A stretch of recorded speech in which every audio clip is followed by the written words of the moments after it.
Hello children, welcome back to your channel study with Poonam ma'am. तो class 6 आज हम chapter 10 traders kings and pilgrims history में देखते हैं आगे।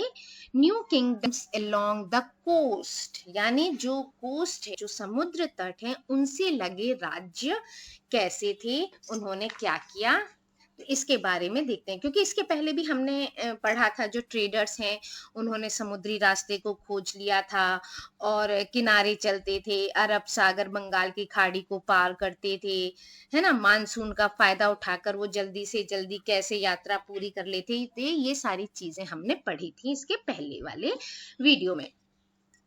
तो जो ये न्यू किंगडम है अलोंग द कोस्ट, इसका था जो साउदर्न था, है ना, the southern half of the sub continent. जो साउदर्न था यानी दक्षिणी भाग जो था, वहां बहुत बड़ा कोस्ट लाइन था, बहुत बड़ा तटीय प्रदेश था। ठीक है, कैसे इनमें बहुत सारे हिल्स थे, बहुत सारे प्लेटूज थे, बहुत सारे रिवर वैली थी। तो इसमें इनसे क्या हुआ, इनको रिवर के साइड में जो क्या होता है कि वहाँ की जमीन जो होती है बहुत उपजाऊ होती है ना, फर्टाइल होती है। और फर्टाइल होने की वजह से, क्योंकि सबका क्या होता है, जहाँ का ये भोजन पानी ये सब चीज इंतजाम हो, अच्छी खेती हो, वो ज्यादा डेवलप करता है ना। क्योंकि भोजन पाने के लिए कहीं दूसरे देश से उसे चीजें मंगानी नहीं पड़ती।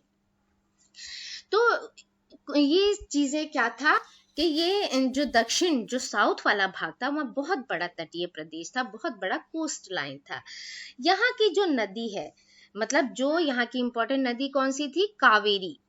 कावेरी का जो मैदान था वो सबसे ज्यादा फर्टाइल था, है ना। और मैदानी इलाके या तटीय इलाके के जो सरदार हुआ करते थे, जो चीफ हुआ करते थे, जो किंग्स हुआ करते थे, ये क्या करते थे, सरदारों और राजाओं के पास धीरे धीरे इसकी वजह से क्या हो गई, बहुत ज्यादा वेल्थ हो गई, बहुत ज्यादा रिच हो गए वो लोग, बहुत उनमें पावर आ गई, क्योंकि उन खाने पीने की कोई कमी नहीं थी और बल्कि अपना यूज करके दूसरी जगह बेच भी सकते थे, व्यापार कर सकते थे, है ना। अब पूरा इनका फर्टाइल एरिया इनके पास था। जो संगम कविताएं, जो हमने इसके पहले भी देखा था, संगम कविताएं, उनमें मुवेनदार की चर्चा मिलती है। मुवेनदार, मुवेनदार जो है वो एक तमिल वर्ड है, और तमिल वर्ड है जिसका मतलब होता है तीन मुखिया, यानी 3 चीफ्स, है ना, use for the head of the 3 ruling families. और वो 3 रूलिंग फैमिलीज कौन कौन सी थी, चोल्स, चेराज एंड पांड्याज। ठीक है, ये क्या थे, लगभग 2300 साल पहले ये साउथ इंडिया में क्या थे, बहुत ही पावरफुल माने जाते थे। ये ध्यान रखिएगा, कौन थे, चोल, चोल्स, चेराज एंड पांड्याज। ठीक है, ये बहुत ही इंपॉर्टेंट और बहुत ही शक्तिशाली माने जाते थे। अब जो ये 3 मुखियाओं के अपने अपने क्या थे, 2 सेंटर थे। देखिए कैसे 2 सेंटर थे अपने अपने लोगों की। तो जैसे हमारा तो एक ही सेंटर होता है ना, जैसे आज हम अपने इंडिया को देखें तो पूरे इंडिया का एक सेंटर यानी दिल्ली है ना। तो वो उनके 2 सेंटर हुआ करते थे। 2 सेंटर होते थे, सेंटर ऑफ पावर, जहां पावर हो सकती थी। 2 सेंटर ऐसे कौन कौन से थे, एक तो था इनलैंड, मतलब एक तो था अंदरूनी हिस्से में था, और एक था उनका कोस्ट पर। तो इस तरह से इनके 2 सेंटर हुआ करते थे। इस तरह क्या हुआ, इन 3 लोगों के कितने सेंटर हो गए, 3 लोगों के 2 मिलाकर हो गए ये 6। तो ये 6 सेंटर जो थे बहुत ही इंपॉर्टेंट थे, बहुत ही महत्वपूर्ण थे। और इन 6 में से 2 तो कुछ ज्यादा ही इंपॉर्टेंट थे, जिसमें से एक चोलास का कौन सा था, पुहार, है ना, पुहार पत्तन जिसको कहते हैं, या उसको कावेरी पट्टिनम भी कहा जाता है।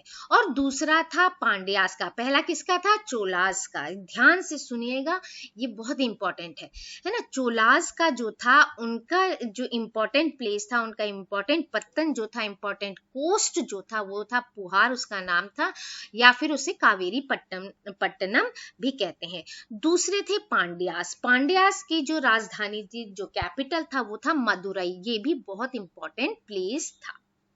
ठीक है, ये जो चीफ होते थे, ये जो मुखिया होते थे, ये लोगों से क्या रेगुलर टैक्सेस की बजाय वो क्या चाहते थे कि ये हमें उपहार दें, मतलब गिफ्ट से कुछ वैसी इनकी डिमांड होती थी कि ये रेगुलर टैक्सेस ना दें। रेगुलर टैक्सेस मींस हर महीने कुछ हमें टैक्स ना दें, या साल में जो भी वो अपना रूल बनाए उसके अकॉर्डिंग टैक्स नहीं चाहिए हमको।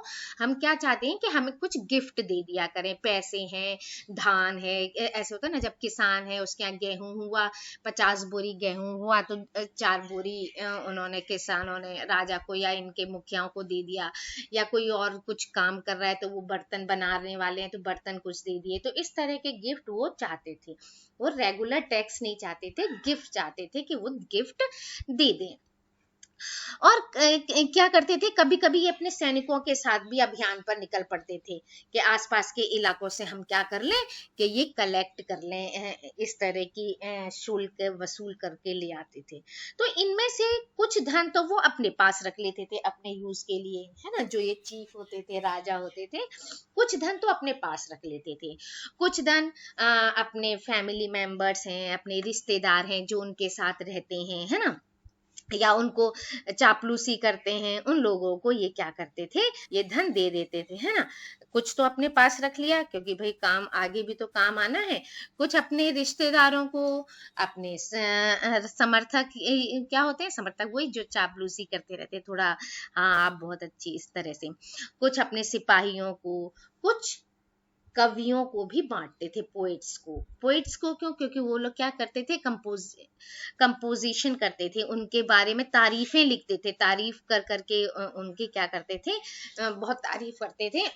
ये भी एक तरह की चापलूसी ही हुई, तो तारीफ करते थे और उनको खुश होकर राजा क्या करते थे, बहुत सारा धन है, सोना है, जमीन है, इस तरह की चीजें वो दे देते थे।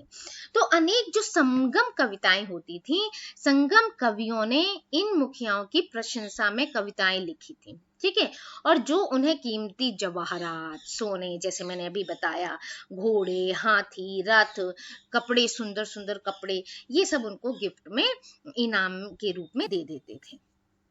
इसके बाद कौन आया, इसके बाद लगभग 200 साल बाद, मतलब ये जो डायनेस्टी थी चोल, चेरा और ये पांड्यास की, इनके 200 साल बाद आए सातवाहन। सातवाहन नामक राजवंश का प्रभाव बढ़ा इसके बाद। ये किस एरिया में, वेस्टर्न इंडिया की बात है।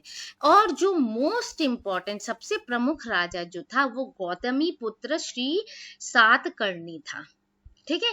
कौन था, सातवाहन का इंपॉर्टेंट राजा गौतमी पुत्र श्री सातकर्णी, ठीक है, सातकर्णी के इसीलिए उनका सातवाहन नाम हुआ। उनके बारे में हमें उनकी माँ गौतमी बलश्री द्वारा दान किए गए अभिलेख से पता चलता है इनके बारे में, सातकर्णी राजा के बारे में। वो और अन्य जितने भी सातवाहन शासक हुए, वो क्या करते थे, वो दक्षिणापथ यानी दक्षिणापथ के स्वामी कहे जाते थे। दक्षिणापथ क्या है, दक्षिणापथ का मतलब होता है दक्षिण की ओर जाने वाला रास्ता, दक्षिण की ओर जाने वाले रास्ते, यानी पूरे दक्षिण क्षेत्र के लिए भी यही नाम उस समय प्रचलित था। तो श्री सातकर्णी ने कहाँ कहाँ, पूर्वी यानी ईस्टर्न, वेस्टर्न और साउदर्न कोस्ट, इन पर अपनी सेनाएं भेजी थी। सेनाएं किस लिए भेजी थी, उन पर अपना हक जमाने के लिए, है ना। तो इस तरह से इस वीडियो में इतना ही। Thank you, like, share and subscribe my channel.